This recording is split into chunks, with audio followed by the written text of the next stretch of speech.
I walked through the hiking trail as I usually did, but this time was different. A feeling of dread growing as I walked deeper off the trail with Damien and Andrew. "Hey, Sam, I think we should turn back now. This doesn't seem right," Andrew said, his black curls hanging loosely onto his pale and freckled face. Damien pushed on through, which made us more compelled to follow him deeper. I grabbed a large splinter of wood that was on the ground. Strange, I thought. It was covered in a black and green substance. We approached the area faster now. It was a downhill slope until we saw the skeleton of the burned camp. There was a field of grass around 200 feet on each side, with the sunlight breaking through the bright green leaves on the trees above. The cabin itself was burned to the ground, with very few walls still standing. "Hey, Sam, go check the cabin. I'm going to look around for anything that could prove what Colby said was true," Damien said. Colby was his uncle, who claims to have been attacked by something in the woods called the wendigo. People called him insane until we heard about it. We volunteered to do it and try to clear his name. Damien was the most motivated, though, mostly for the reason you think. The cabin was charred and black, when it would have once been a beautiful dark oak wood cabin for a family. Andrew threw pieces of wood outside until he came across 6 protruding spikes. "Hey, we found something, Damien," Andrew screamed, either with fear or excitement, perhaps both. What we saw was the corpse of something clearly not human. Its skin was pooled like rubber at the bottom of the splintering cracks of wood. It had a human skull-like head, pure black, but that was probably from the fire. It had 6 large spikes protruding from its back. I turned on my phone, ready to take a picture of it, before I heard a click of a revolver behind me. "What are you doing here?" asked a rough and raspy voice. I turned to see a man with dark brown hair down to his shoulders with strings of white hair. His eyes were bloodshot, and he was hunched over, rocking back and forth on a cane. "Put the gun down, man," Damien yelled. The man turned to him, and instantly his face lit up with recognition. "Damien," the man said. Automatically, a look of sadness struck his face. Uncle Colby?" he replied. Colby turned back instantly and started to walk back into the forest with a bit of a limp. "Hey, sir, wait!" He turned around instantly and looked at us. "Leave, please," he pleaded. I walked over to him, and he backed away. He looked at me with sad eyes and walked forward. "Who the hell are you?" he asked, not seeming to care about any of this. Andrew turns to the tree line and just stared at something in the distance. Colby walked up beside him to see what he was looking at. He turned away and shrugged, taking out a silver flask. Andrew just kept staring, seemingly fixated on something in the tree line. "Is your friend okay?" he asked, the first time he was showing actual concern. Yeah, I guess so." Damien trailed off, looking at the muddy earth covering his boots. "Oh, don't tell me you're insane too," Colby groaned. "What? No. I was just... What are you doing here?" Damien asked. He seemed aggravated ever since Colby came back. "Paying respects," he said, looking down at the faded chalk outlines on the ground, which could have been the place of a body. I looked over the chalk outlines, running my fingers across them. "Oh, so now you're paying respects. We can handle this on our own, Uncle Colby. We had those incendiary rounds you gave us, and I thought you said you would never go into the woods anymore," he yelled. Colby just walked up to the chalk outline and dropped a single red poppy onto the ground. "It was his birthday today, you know," he said, not at all seeming affected by this sudden outburst. "You never told me why you came here," he said, not even looking at him. We were doing this to clean your name. Damien didn't want you to be called insane, I said, jumping in. Oh, so that's why. Jesus Christ, I'm tired of this. Damien wants to prove the Wendigo exists. He's just using you to think that he's doing this for me, Colby said. It seemed like Damien pulled this kind of thing before. Shut the hell up, Damien screamed. Oh, but it's true, isn't it? Andrew said, glaring at Damien. Fine, it is, okay? He said at last. Andrew threw the boards he was holding onto the ground and started to walk away into the forest. No, don't, Colby screamed, as Andrew put up the middle finger and walked into the woods out of sight. I grabbed a hold of the skeletal corpse of what once would have been a wendigo, and was automatically met with an orange ooze spraying onto my face as I dropped back, covering my eyes and screaming. It was burning into my face until I saw Colby grab a rag and shove it into my face. The burning sensation soothed almost instantly. How did you know that would work? Damien asked, examining the creature. Jack's grandfather's journal said they had acidic saliva. This solution was something I came up with to help soothe the sensation, he said, lighting a cigarette. It's getting dark. I have a campsite not far back. You can come with me if you want, Colby said, not even looking at us. Yeah, sure, Damien said, finally. We hiked for what felt like hours, the silver moonlight shining through the branches above us. The low-hanging fog gave everything an eerie feeling. The trail finally ended in a small clearing with a single tent and a dying campfire. A man with red hair stood up from the slump he was sitting on. I wish we thought of a different way to honor them, he said, throwing firewood into the flames, causing orange embers to explode into the misty air. That's Carlton, he said, pointing at the man. He collapsed onto a stump and started to bow his head, looking at a crumpled picture of a few men and women. Carlton looked at Colby, who was staring into the woods behind him. There was a lot of rustling coming from the woods, and Carlton picked up a shotgun and loaded it.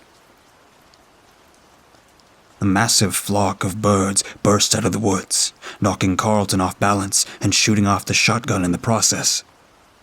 Oh, Christ, Colby screamed as a tree fell over in the distance, followed by a demonic scream. Colby loaded his revolver with incendiary rounds and hid behind a log. He jabbed a finger to a nearby stump, and I hid behind it. There was a loud, thumping noise. It kept getting closer and more frequent. Carlton peeked around from his hiding place and fired the shotgun. The creature was the same one that we thought was dead earlier. It rushed onto Carlton, tearing him limb from limb. Colby shot the creature in the back 6 times with the incendiary rounds. It turned to face him, blood dripping from its skull-like jaws, standing on top of what was once Carlton, but now a bloody mess of organs and entrails. It charged towards Colby, but before it could reach him, Colby blinded it by shooting it in the eye. It screamed as it backed away before falling into the campfire.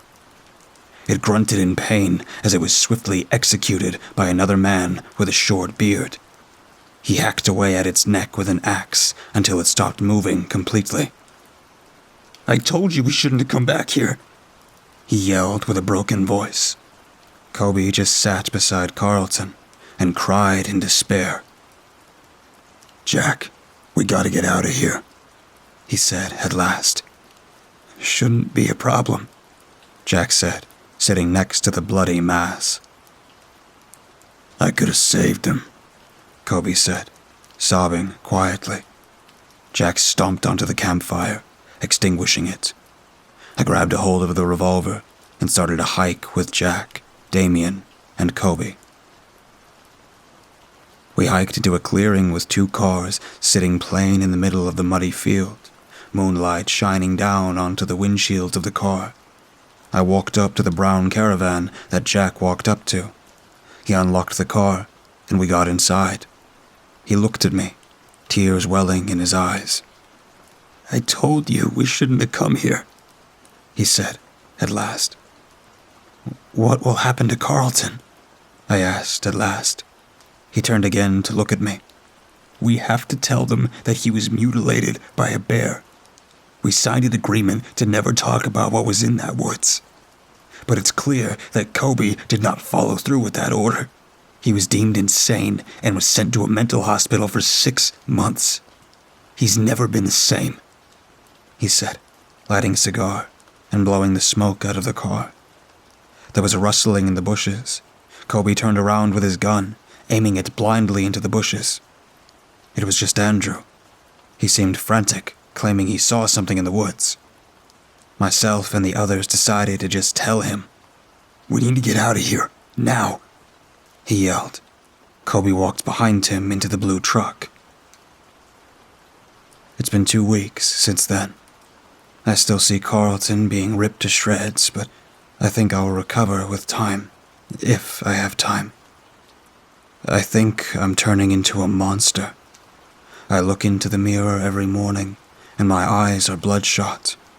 I have nightmares, and I'm getting incredibly skinny, no matter what I eat. I call my doctor every day, but he says it's related to stress. But I don't think that stress comes with a voice. It first started about 2 weeks ago, when I was making myself some toast. "Samuel Monroe," it said, in a deep, inhuman voice. I threw my toast across the room before I collapsed to the ground. I felt a sharp pain in my side, so I lifted my shirt to see that there were 3 large bite marks. But something else was amiss. My blood was darker than usual. This made me panic more. So clutching my side, I drove to the emergency room. The doctor walked into the room with a grim look on his face. "It looks like you have extremely high blood pressure," she said, looking at the clipboard in her hand. "Might I ask why there are bite marks on your torso?" she asked. "I don't remember why they're there," I said, truthfully. "Well, I want to give you some medication to bring that blood pressure down, so in the meantime, try not to eat anything too salty," she said. This time she was looking at me with a hint of skepticism in her eyes. After going to the drugstore to get my prescription, I got a call from Damien. "Hey, man, I haven't heard from you in a while," he said, sounding exhausted. "Yeah, I'm okay. And you?" "Still traumatized, but what can you do? Do you feel guilty?" "I was aware it was a mistake to go, yes, but nothing that happened after that was my fault." "Well, guess what? It was your fault. If I'd known about that monster in the woods, which you did, don't play dumb with me, Damien." "I'm not playing dumb, Sam, for God's sake." "Yes, you are. Colby said the same thing. You were obsessed with the wendigo since you were a child." "Yeah, that's true, but I never imagined that it was real." "Then why did you send us to the woods?" I screamed. There was a click on the other end, and I decided to just go to the diner for lunch. While I was eating, I felt a ravenous hunger. Nothing could fill me no matter how much I ordered. People grew concerned over how much I was eating. I was kicked out after a while because I was acting violent towards our guests. I don't know why I did that, but I'm growing more scared. With all the voices in my head, something is definitely wrong here. And it all started when that thing sprayed me with its saliva. Was it possible that I was turning into a wendigo? No, that couldn't be it. But wendigos exist, so it couldn't be out of the question. I decided I would call Colby in the morning for some help. In the meantime, I tied myself to the bed. I prayed I wouldn't lose control of myself. At least, until I knew people would be safe from me. I felt the phone vibrate in my hand. It was Colby. "Colby, thank God you called back. Listen, I need some serious help." Listen, I don't know you too well, kid. If you have problems, you might need to take them up to a doctor. I need help from you specifically. What could I possibly do that a trained medical professional can't? I've been acting very strange lately. I've been hearing voices telling me to do awful things. And these things that are wrong with me can't be detected by the doctors. Okay, stay where you are. I'm coming. What's your address? I gave him my address. I'm coming. Now, do not leave. I hung up and sat in the chair in my bedroom. You know he can't help you. The voice said. You are bringing death upon many people. It said, "You're wrong. I won't let you kill anyone," I said to the room. Oh, well, I'm afraid you won't have a choice. I've been chipping at your sanity, causing you to do what I want. And sooner or later, you will. It said, with an excited tone. I threw myself onto my bed and just watched TV for a while. There was a rapid knocking at my door. It was Colby.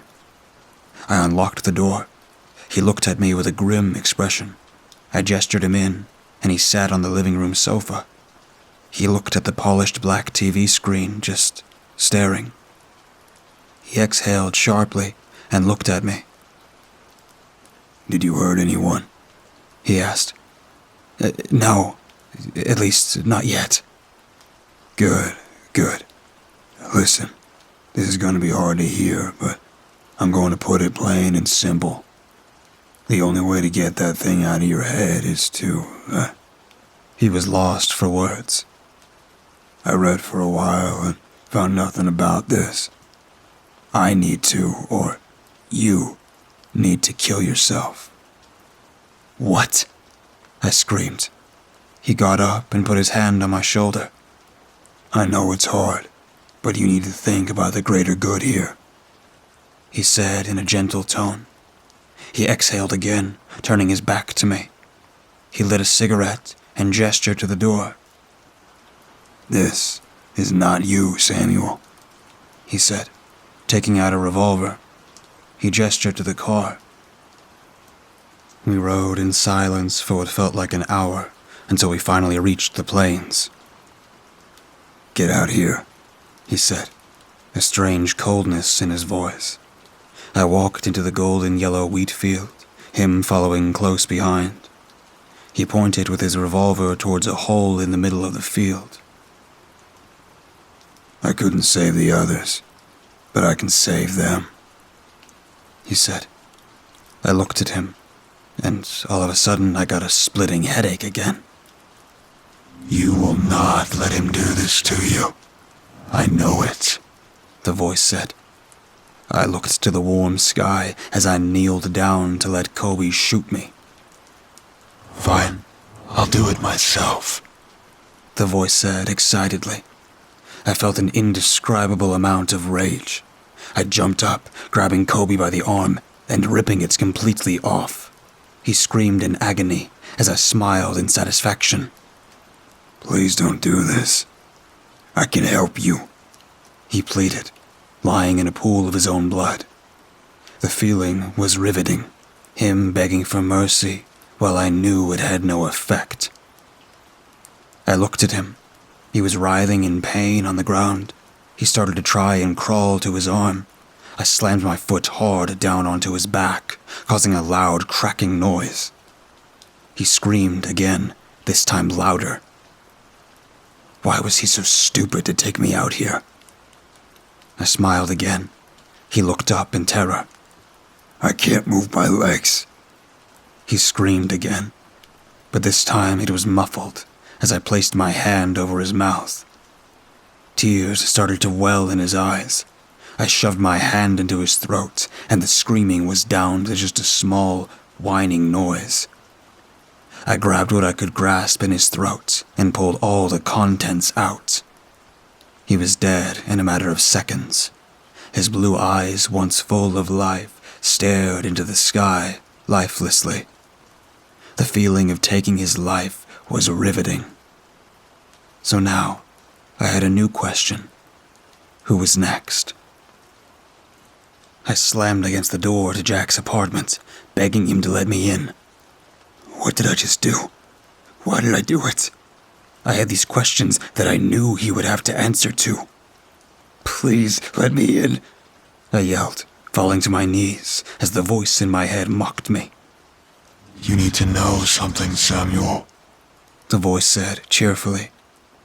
I need to take you to the beginning of all of this.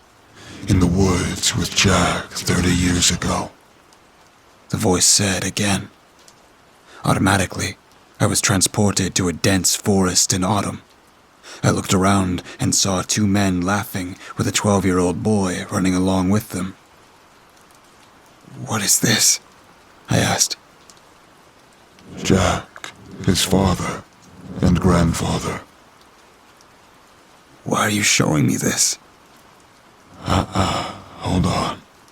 Let me watch my favorite part of this memory. There was a creature hiding in the bushes, calling out to the younger man. The man walked over and was promptly torn apart.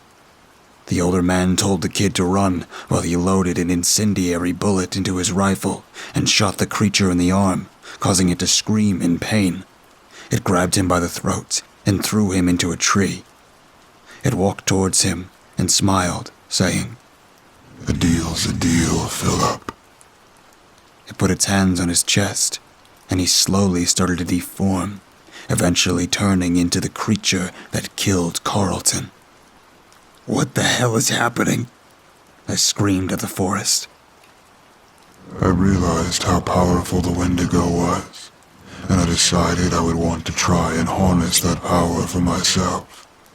So I made a deal with the King Wendigo, which made me offer up my firstborn son to be killed and eaten for sustenance. The voice said cruelly.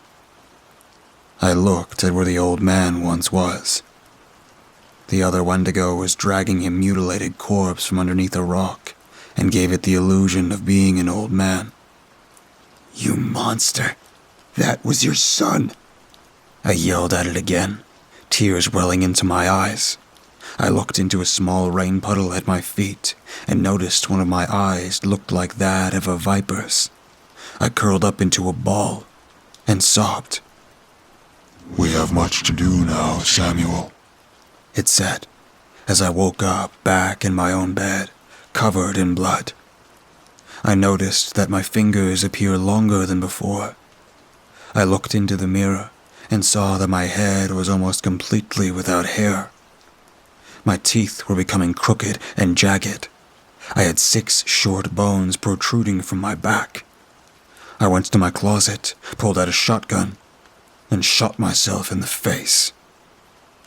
Pain. Nothing but pain. And the voice saying, Big mistake. I noticed I was thrown out of my body. I was a spirit now. My face was completely missing. I watched in horror as I saw my own body start to twist and contort into a hunched shape. It took the full form of the wendigo that killed Carlton, the voice using my body to manifest itself now. And I could do nothing but watch. Summer heat blared through the crevices of the shut blinds of my office. I looked at the see-through glass doors with the black sprawling words, Detective Luke Harrison. I always liked that title. It gave me a sense of completion. Grayson opened the door, letting in Jack. I told him to take a seat, and I leaned back in my chair, creaking under my weight. I grabbed a letter from underneath my desk and handed it to Jack. Thanks, Luke, he said. He looked at the plaque on my desk and then stood up and started to walk out of the room. He turned back to me and asked, By the way, have you seen Colby? I can't reach him at all, and the last time he sounded scared of something, he said, looking down at the polished tile floors. No, but I'll keep you notified if I come in contact with him, I replied, closing the open filing cabinet I pulled the envelope from. Brandon burst through the doors, almost cracking the glass. The force was immensely strong. Jesus! I exclaimed. He slammed several photos on the table, along with a piece of flesh in a baggie. What the hell is this? And why is it on my desk? I asked, mortified at the heap of flesh in the baggie. We found it in the woods, next to a burnt cabin. First of all, why the hell were you at a cabin? And second of all, what the hell is this?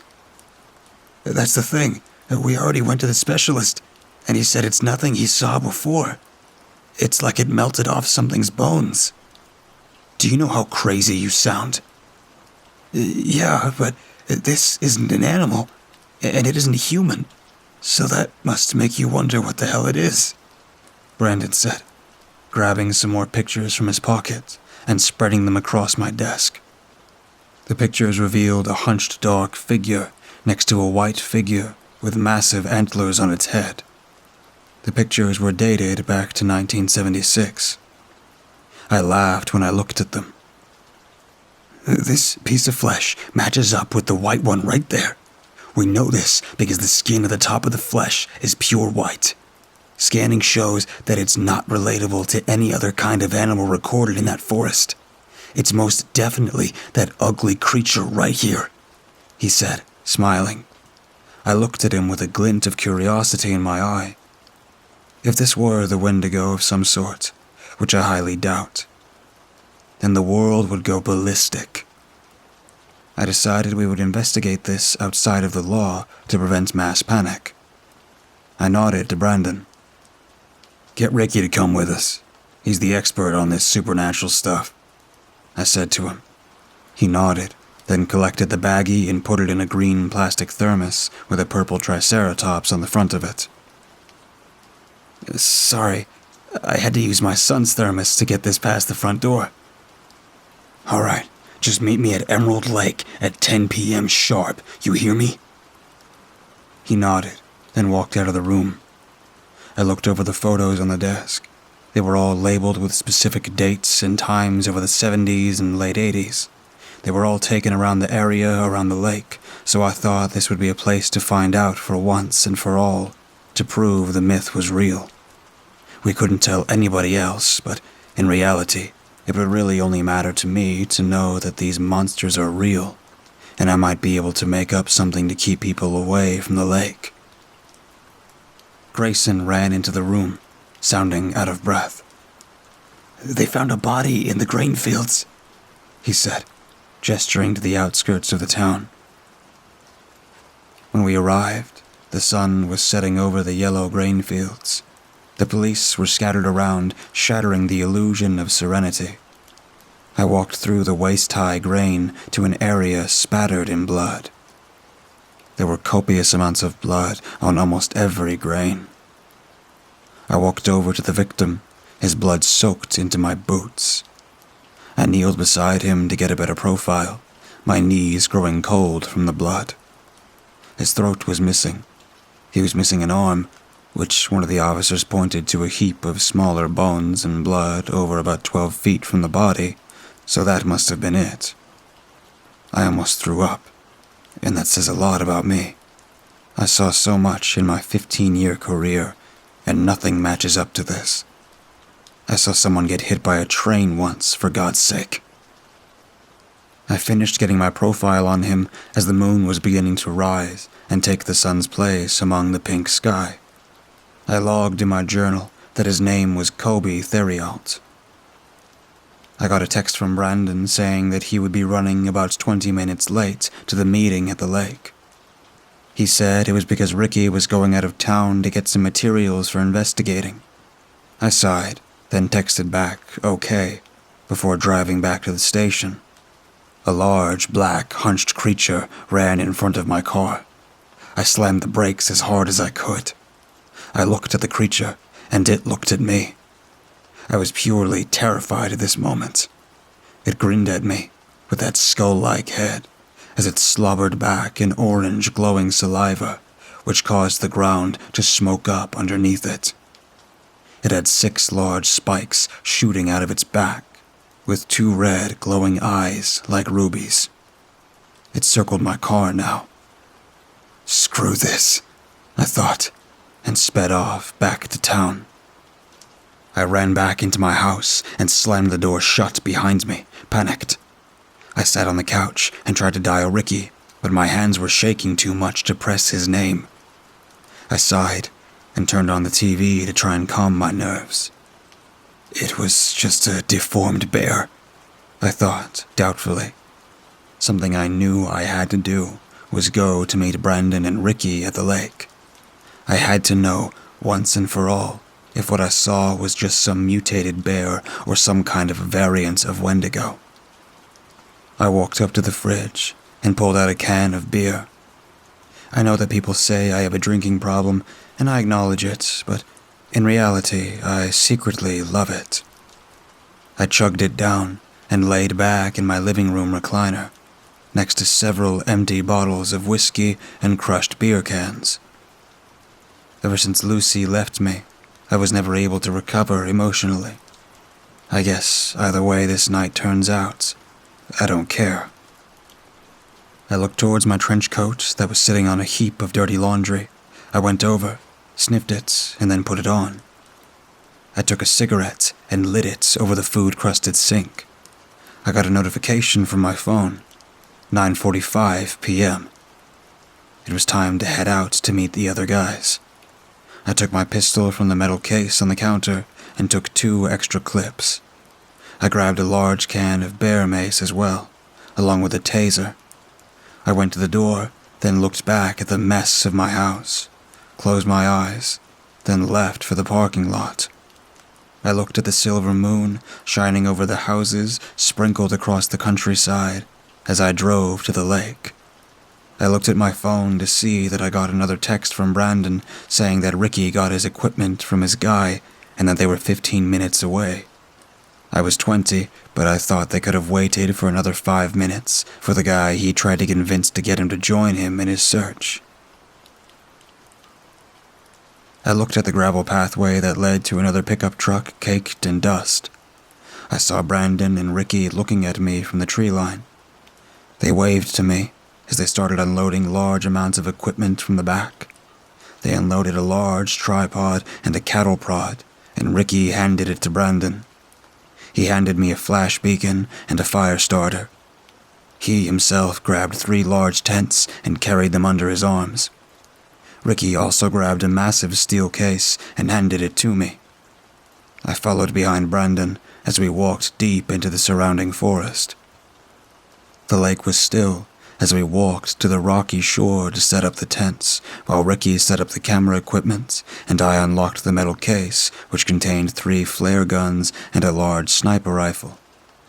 I loaded up one of the flare guns and put it in one of the pockets of my trench coat. Ricky walked up next to me and grabbed a flare gun, while Brandon grabbed the sniper rifle. I walked over to a large rock which looked over the lake. Brandon took a light and started to walk around the shoreline, while Ricky took out a crystal and started to rub it against the tall spruce trees. I heard screaming from Brandon. I ran to him to see that there was a mutilated hiker hanging from a tree from his own intestines. I turned over onto my knees and began to vomit. Ricky ran over, and he fell onto the pebbles and started to crawl back. I took out my phone to call the police, but Brandon grabbed it out of my hand and pointed towards the tree line. "He's watching us," he said, under his breath. I looked towards where he was pointing to see. I saw 2 glaring red eyes staring at us from across the shoreline. I stood completely still and whispered to Brandon, barely moving my mouth. "Walk slowly to the truck. We are getting the hell out of here." He nodded and started to carefully walk back as I walked slowly in front of him to cover the movement. The eyes started to move as it started to retreat into the forest. I turned to look back at Brandon's progress, but he was gone. I started to panic now, as I turned on my flash beacon to see a large, dark creature hanging above the body in the tree line. It looked at me with a rage in its eyes as it started to crawl down the tree. I was completely frozen with fear as it reached the ground, and that's when I realized it was the same creature as earlier. It drew back with a screech as Ricky shot a flare into its chest. It scratched me in the face as it turned to Ricky and charged towards him. Brandon ran back with the sniper rifle and shot a hole into the side of the creature's head. It turned towards him and snarled. I'm not stupid, but it appears that you underestimate my intelligence, it said in a deep, gravelly voice. My name was Philip McAfee. Well, this body was Samuel Monroe, but it's me who's in control, it said, giggling to itself. I turned towards Brandon and gestured towards the truck. He bolted to the truck, but the thing covered the ground between them, and what followed were horrifying screams and the tearing of flesh. His jaw fell at my feet. His ribcage fell at Ricky's, who stared completely in terror. The creature was licking Brandon's blood off the damp pebbles, while I was completely frozen in horror. Once it finished its meal, which was one of my friends, it got up on its hind legs and wrenched bits and pieces of clothing and a shoe. You must forgive me for my savageness, as I have not eaten for a few days now. You know I had a hard time lately with killing my own grandson and all. I think you know Jack. He was in your office earlier that day. I looked down at the ground in even more sorrow as I dropped to my knees and put my hands over my head. I killed him after we met at your car, actually. I was on my way then when I came across your car, he said. I grabbed my handgun from my trench coat and shot his eyes out. He screamed in pain as he covered his eyes with his two front limbs. I gestured to Ricky to get to the truck. He slowly shook his head and pointed behind me. There were hundreds of red glowing eyes in the forest, and they were all getting closer. Ricky stood in front of me as the first of those creatures barreled down on him, ripping him to shreds. I ran into a cave as the one who was a man named Philip blindly groped the air looking for me. They followed me through the passages of the cave, and I was just nearly avoiding them until I came to a small alcove in the cave. I decided that it was my best chance to survive against them, so I shimmied myself through it. I found a small underground recess with a large pool of water that led into the lake outside. I thought about it, but then saw the creatures breaking apart the narrow opening. I made my choice and jumped into the pool of water. It led back outside onto the shoreline, and I made a beeline for the car. I slammed the door shut and started the car and began to drive away from the scene. When I got onto the main road, they decided not to follow me. I was so grateful I was able to escape, until I heard a growling noise behind me.